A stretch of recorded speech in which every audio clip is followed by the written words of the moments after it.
Good morning. This is Dr. Gavin Clarkson, and we are at the Columbus, New Mexico Port of Entry, but we're also at a bus stop. Now, normally you don't think of bus stops, certainly not school bus stops at international ports of entry, but if you'll follow me around to the other side, look over here. You see those kids crossing right there with that crossing guard? That crossing guard is provided by the Deming Public Schools. Those kids crossed over at the international border this morning. They all congregate right over here. You can see those school buses over there. This morning we counted approximately 700 kids that crossed the border to go to school here in the United States in Deming Public Schools at taxpayer expense.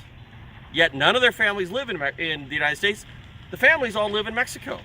The kids cross the border every day. Now, how does this happen? These are anchor babies. If anybody tells you that anchor babies are a myth, there is walking evidence that anchor babies do in fact exist.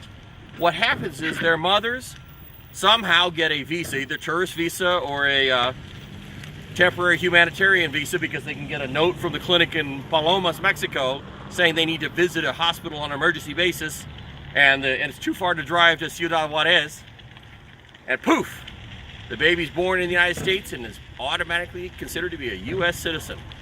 And so again, we counted about 15 school buses so far. I think there's number 16 about to load up.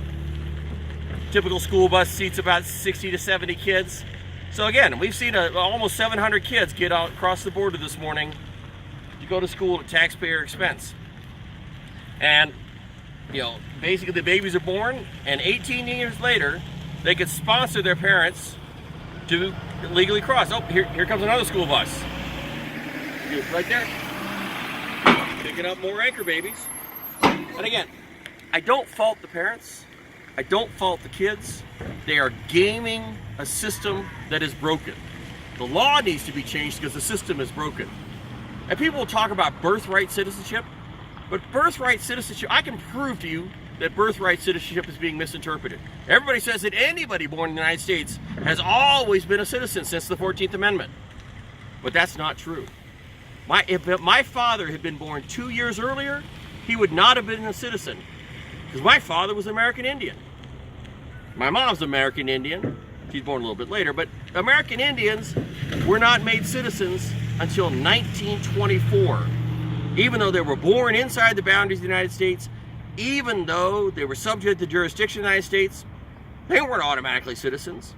So the notion that anybody who was born in the United States, even if your parents were here illegally, poof, you're a citizen, that's not correct. That doesn't have to be the law. That isn't the law. That's just the way that people are currently interpreting it. So there's the school bus taking everybody to oh, here comes another school bus. These are the school. Some of these kids are as young as 5 years old. Earlier in the morning, we saw all the high schoolers and the junior high kids. Now it's all the elementary school kids. These buses are taking them to Anchor Baby Elementary. So again, it's not the fault of the parents. It's not the fault of the kids. It's the fault of the broken system that Congress and Chuck and Nancy refuse to fix. By the way, all these CPB folks, all these DHS folks, they're working without a paycheck because Chuck and Nancy think that somehow these walls don't work. Well, for anchor babies, it doesn't work because they're gaming the system.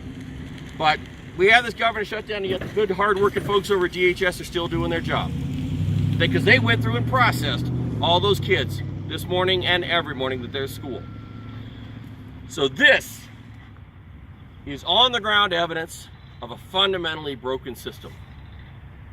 I'm Dr. Gavin Clarkson, reporting from Columbus, New Mexico. Thank you and God bless.